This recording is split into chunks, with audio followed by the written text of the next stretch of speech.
Welcome to Stoke-on-Trent, known for the potteries and Rory Delap long throws, but I'm here for the food. In this video, I'll be showing you 3 of the best spots in the city, from a place selling traditional Staffordshire breakfast delicacies to the biggest, most jacked sandwiches in town, and finishing off with a dumpling shop who threw out the rulebook to do things their own way. My name's Jono and I started Only Scrans in 2018 posting recipes on Instagram and TikTok. The page blew up in lockdown and now I've got over 1.5 million followers across social media, but my passion is making YouTube videos. Just me and my camera, travelling to different cities all over the place, showing you the best food on offer. If that sounds like your cup of tea, subscribe for more content just like this. Drop a like and comment where you think I should go next. But that's bigger than my head. It's way bigger than my head.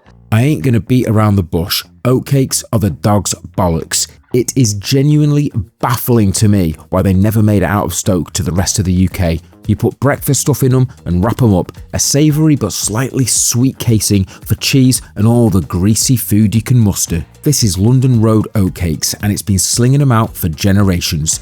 So the oatcake, it's a blend of cultures. So you've already got an oat-based breakfast already in Stoke. When troops and people were in India, they got the chapatis over there, so then they melded the two together and you sort of end up with a bit of an oatcake really. But it only takes off in Stoke because of the industry. Once you've made your mix, you basically have a giant hot plate here, pour out the mixture onto a hot plate, let it cook, and eventually you'll get one side that's more spotty. It just cooks off and you can stick your bacon and cheese and that on there. So how popular are they in Stoke? In a way, it's like just become a staple. It's identified the potteries for a very long time. You can take the Stokey out to the city, but you'll never remove them from an oatcake. They'll always want an oatcake. Whenever they come back, take it with them. I should go right. A dozen, yeah. There we are, Shug. That's 320, please, ducky. Got been here 3.5, coming up 4 years. My brother's my business partner, but he's not here at the minute. He's a PT, so he prefers to do that, like, so yeah. Keeps him good, really. So on the menu, you got everything from bacon, cheese, sausage and cheese, all the way down to like, you know, bacon, sausage, cheese, tomato, mushroom. And then you can start getting creative and doing like a big ultimate oatcake where you got like a 3 layers. My favourite topping is probably bacon, cheese, tomato. Bacon, cheese, tomato. Bacon, cheese, tomato, a little bit of brown sauce. I've gone for the recommendation here, which was bacon, cheese and tomato. Never had it with tomato before. Look at that. Got your bacon, got your cheese, got your tomato. Let's give this a go, shall we?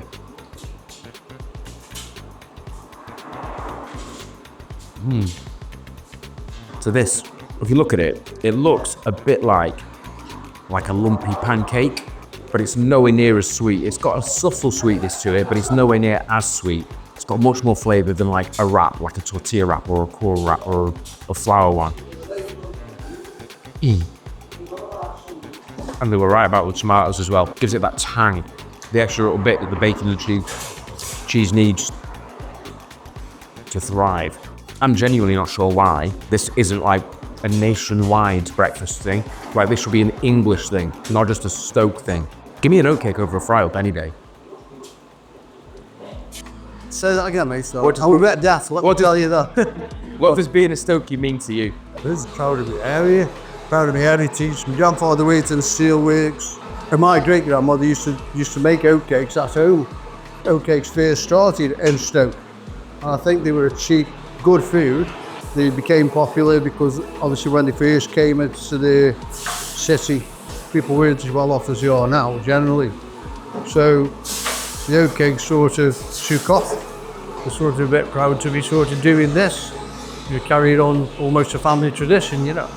People from around here have been eating these for a very, very long time. They're incredibly proud of where they're from. They're incredibly proud of the oatcake tradition that they have.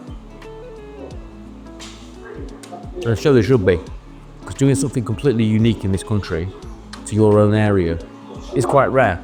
You know, you've got like a Wigan kebab in a bat. You've got, you know, I'm struggling even after that to think of one. There is a strong identity with the city and there's a strong proudness of being a Stokey, and that comes across through how people are here. They're always friendly, always want to help out regardless of wherever you're from. Basically, it all comes down from the industry. People would be proud to have worked in the pot banks, proud to work down the pit and in the mines. And at the time it was hard. Everybody knew each other. So you would drink in a pub, you would go from one pub to another pub in the area. You would know everybody in those pubs. And that sort of carried on in the identity of the city for a long time.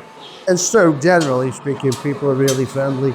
And it's nice that you see the people coming in and they sort of get to know you a little bit. And I mean, so many people, when I stopped working here due to ill health a few years ago, so many people were asking about me and asking how I was doing and how I'm coming back and things like that, you know.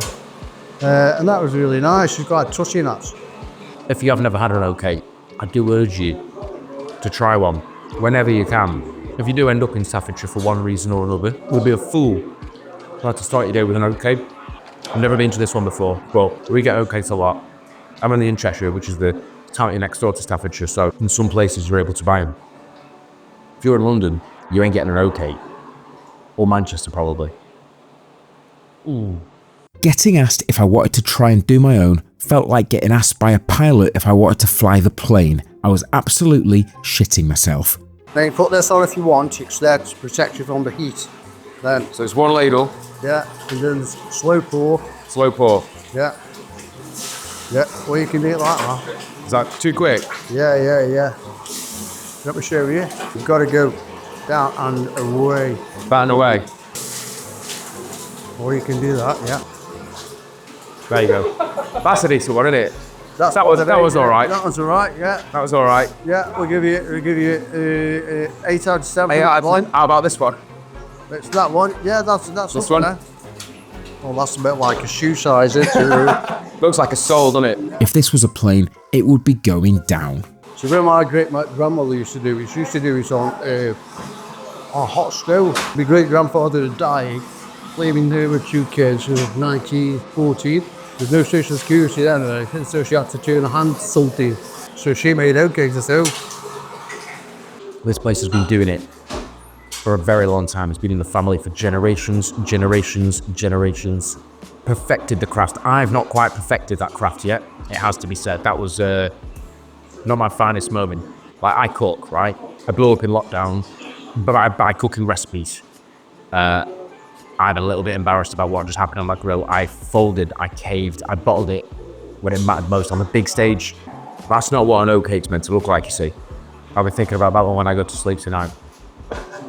And you know what else I'll be thinking about when I go to sleep tonight? That oatcake, because it was bloody delicious. Now, we'll go for a little bit of a walk around Stoke. I'll show you what it's like, and I'll show you Hanley, which is the main part of Stoke. It's like the town centre. Stoke is made up of 5 towns. The one in the centre with all the shopping is Hanley, and that is where I'm going for the next 2 places. So come with me. London Road Oatcakes, and now this is Stoke.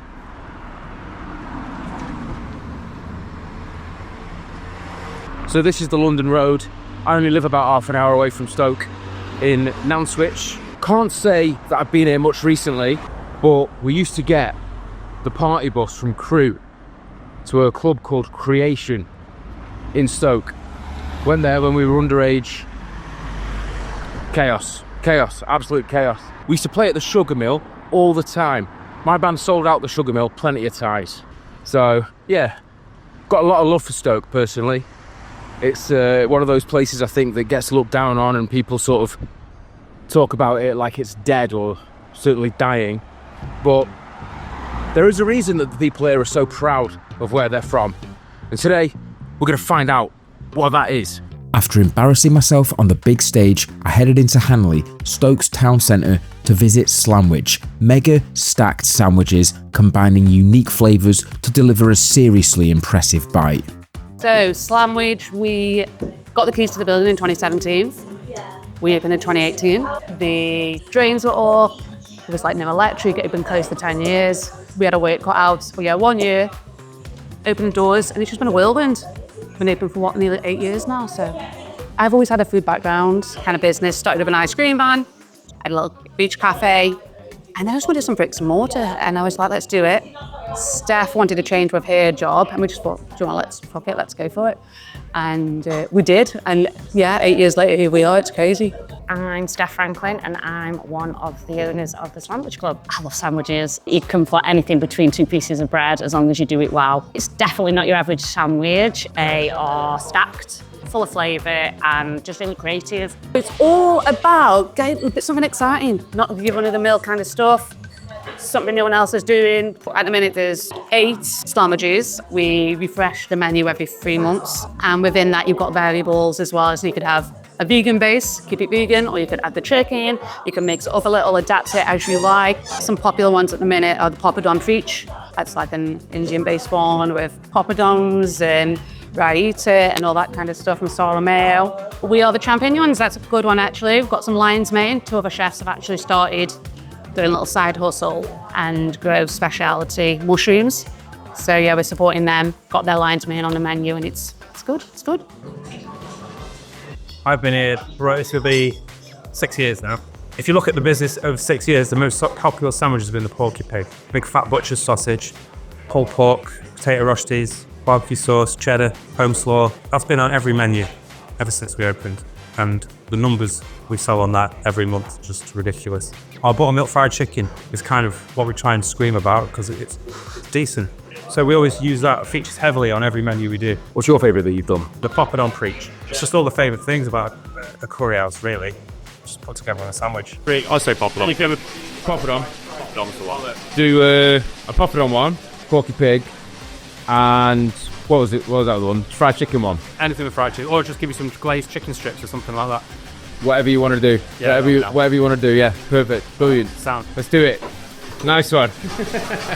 Look at the state of this. Can't believe it. This is a monster of a sandwich. But that's bigger than my head. It's way bigger than my head.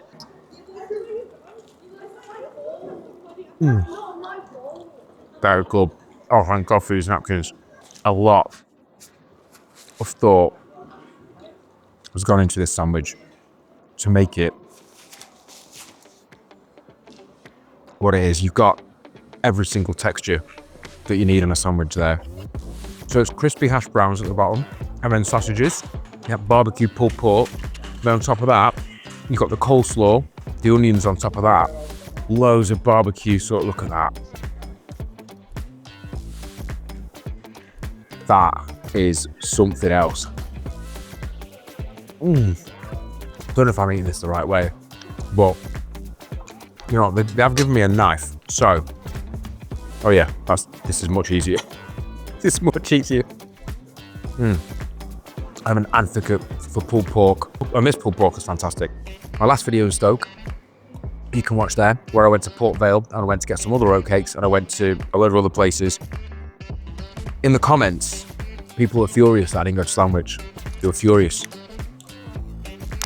And I'm here now. I'm really glad that I've got you lot to tell me where to go. These with the fried chicken, they're so incredibly proud of. Barbecue sauce is so good, you know. It's having a bit of a renaissance with me. I spent years and years and years being like, I do want barbecue. And it was just because I enjoyed it when I was a kid. So I was like, I'm grown up now, I don't need barbecue sauce. I don't want barbecue sauce, it's sweet, it's for kids. And you know what? It's not, because a good, tangy, sweet, smoky barbecue sauce is unbeatable on its day. It's just a roller coaster, you know. Sometimes you're up, sometimes you're down. You just got to like ride this. I feel like I'm getting numb to the like riding it. I'm getting better at it now, but yeah, it's hard. It's just about persistence, doing the best that you can do, and just cracking on with things. The business was a year old when I came, so they already had a bit of a menu going, and they had some instant classics straight away, which had nothing to do with me. But I think I bought into the concept straight away, understood where they were coming from, what they wanted to do, where they wanted to go with it. Certainly 20 years ago, you were kind of stuck to a kind of structure of how the menu should look. Here, I've got like complete freedom. So all the things I've tried, I've seen, gives you an opportunity to try them all. I've got a great team. I'm getting old now. I've got nearly 30 years experience. So I rely on a lot of these lot to push me and inspire me in a way. That sounds a bit corny. No, actually, like I look at them for their ideas because my age, you're not quite as in touch as you were. All I got to do is think about what life was like before and realise what I got. So yeah, I really enjoy it. What I noticed most about this place was the vibe in the kitchen. You can tell everyone in there is having an amazing time. And like, now I own my own place, I understand that setting that culture, setting that tone in that place defines how good it is, and defines how good the food is, defines how happy the staff are, the whole vibe really sort of hinges on how happy the kitchen staff are, because if they're not happy, then it's going to show in their food. And the sign of a happy place is fantastic food. And people at Slamwich, treated well, you can just tell that they love what they do here. Their relentless mission and strive for that sandwich perfection is admirable. And I'm sat on the streets of Hanley here with another sandwich as big as my head, and this one's a little bit lighter. So this is lighter.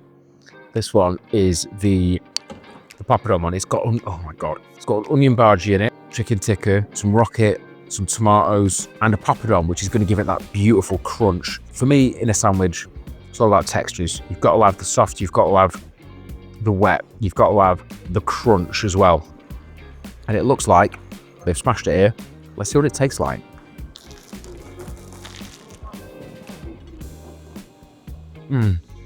This is right up my street. The chicken, marinated, grilled to perfection. All those ingredients in there, all those ingredients there are singing and dancing. Put that down. This one hasn't fallen apart in the way that the other one has, but you can put that down to user error. That's a me issue, not a sandwich issue. I should have simply used the tools provided and there wouldn't have been an issue. This is my favourite one, I think. Just because the poppadom one is my favourite one, there's no slight on the pulled pork. There's a reason it's been on the menu since the start and one of the highest sellers, because it's mega. Stick one in bread, yeah. And I've got on the sign for bread being bread.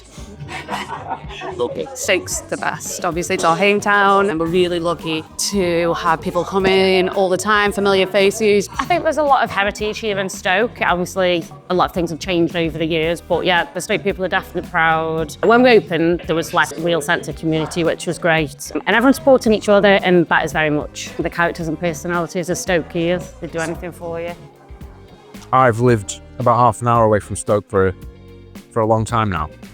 There's a big footballing rivalry, right, between Crewe and Stoke. So people in Crewe, they hate people from Stoke. People from Stoke hate people from Crewe, whatever. And I think some of that bleeds out into like, oh yeah, don't go Stoke, don't go Stoke, it's shit. It's not. You've been lied to. There are places like this in Stoke-on-Trent. They would thrive in any city, Manchester, London, Glasgow, Liverpool, whatever. Just really good food done by really nice people. If you're enjoying this video, by the way, please do give it a like, comment where I should go next, and subscribe for more. It really does help. I say on every single video, I want to do this every single day. Right, we've got Little Dumpling King next. Right, Slamwich has been slammed. I slammed it, and I'm very full now. Luckily, I've got an hour or so to have a little bit of a potter around Hanley, walk that off. You know what, I do love going to these places and meeting people, get inspired to do stuff with my place, and it's just great to chat to sort of like-minded people, see what drives them. Passion for food is so, I just love it. I love making these videos.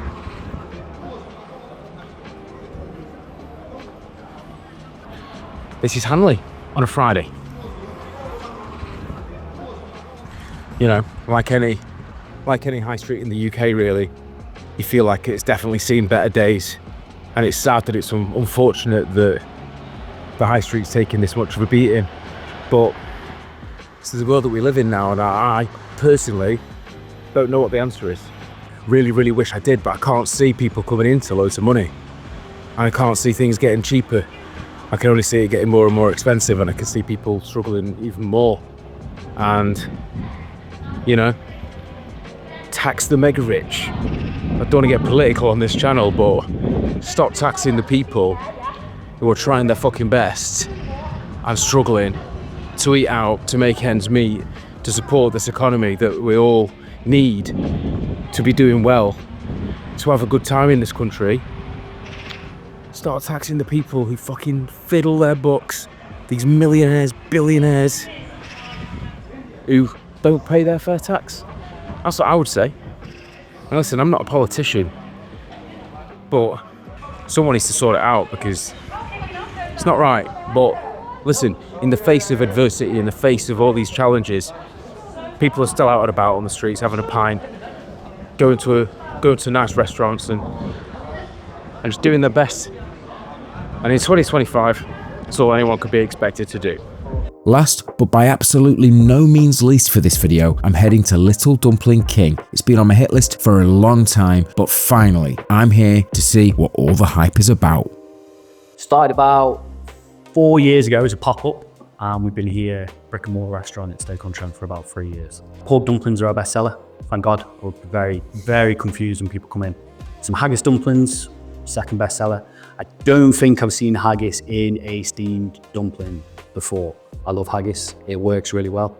Some people aren't too sure about it, but it's good. I've got haggis dumplings. Never seen haggis in a dumpling before. I don't think anyone else does it, to be honest with you. But in theory, should work. And it does. Massive, massive umami flavours. It's a proper left hook of a flavour bomb, that. Man. So you sit them in a bowl, go again. It's a similar garnish to what goes with the crudo, but all them big sort of Asian inspired flavours. Little bit of chilio, a little bit of chive, just to brighten up. And we've just got some fried crispy onions we just finish off, just a little bit of texture. If you've never had haggis, then you might not understand, but really deep, rich, peppery flavour. And you've got like all of the Chinese and Asian flavours, the soy, vinegar, chili oil made in house as well. Man, that is immense. So that's what we're working with for the haggis one. What a start. Good fish supplier, we use RGM Seafood in Buxton. So we've got a halibut crudo on at the moment, that's cured in salt, sugar and soju. So that comes in the whole oil. Take the skin off, give it a cure. I personally think it's at its peak after about 24 hours. So we serve it as a standalone dish and then it'll go into a dumpling mix. At the moment we tend doing it with chorizo, blitzing them together. Yeah. So depending on the size of the fish, we take off about 4 or 5 slices, back of the knife, just lean into it a bit. We sort of tell how tasty it's gonna be when we do that. We want it to taste almost buttery. Put a bit of soy sauce on the plate, a little vinegar mix, togarashi, a little bit of chili oil that we make in the house, and just bash that in. And we finish with a little Japanese mayo. We tried making this, it's just not as good. And we just have a little bit on top. It's one of them. Yeah, it looks mega. This is the crudo, here we go. Oh, it just melts. Melts in your mouth, that fish. With the Japanese mayo as well. That nice creamy texture on the top. With all them spices doing all the work underneath. Oh, wow. I feel like if I just left that on my tongue, it would dissolve. That's how soft and just beautiful it is. We've got a Japanese barbecue camera in the back, so we do a lamb belly skewer that we can't keep up with demand. We physically don't have the oven space to cook. Really? Yeah, enough. So the lamb belly, we braise, just in some soy, water, bit of garlic, bit of seasoning, and then we just let that fat render. That's special, isn't it? It's unbelievable. That lamb belly, so soft, gorgeous char, crispy on the outside. It's like crack, or what I imagine crack to be like. Stuff seems to be going up without a method or an idea with how to generate the income to fill those gaps. It means when customers choose to come here, being aware of what's in someone's bank account, whether that's going to be similar to mine, and how more of a luxury eating out is nowadays, is always in the back of my mind. Whenever we're sending anything, it's like, okay, I hope that's good enough, because that's good enough for me. I think it's good enough. I really hope it's good enough for the people who chose to spend what money they have with us on a Saturday night. Yeah, there's some good, really, really good restaurants. And I'm not just saying that because we're here. The creative side of everywhere you live here is unreal. That's my main takeaway from the people of Stoke, is their creativity and the ability to be creative in quite harsh environments sometimes as well. As I said before, when people say Stoke, people don't think of these like incredible businesses operating in the town with such an incredible food offering, but they should, because it's specialist. I feel like that's your bite in it. Yeah.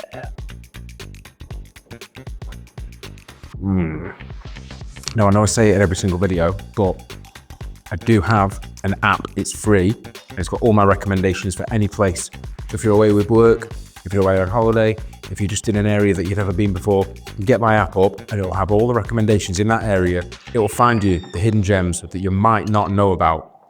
In fact, look at the first two, Little Dumpling King and Slamwich. So the app works. The link to download it for free is in the description. I'm like looking at the walls and stuff, like there's Anthony Bourdain over there. What are your influences? Bourdain's massive for me as a person as well as a chef. Showing the bits that people glamorize, but then having the reality of going, yeah, that rock and roll lifestyle, that roller coaster lifestyle is fun, but not forever. Yeah. You need to, at some point, rein it in. This place will be rammed later on. So I feel very fortunate to have got in ahead of the crowd. Try some of this food because it's fucking amazing. I hope you can see from the video the places like Stoke with these close-knit, solid communities of food lovers and people who are doing the food. These places are all over the country. So when people say the food in the UK is shit, I disagree on a fundamental level, because it's not. Cheers, bro. Just love. If you enjoyed this video, please do give it a like, comment where you think I should go next, and as always on this channel, subscribe to see more videos just like this, and I'll see you next time on Only Scrans.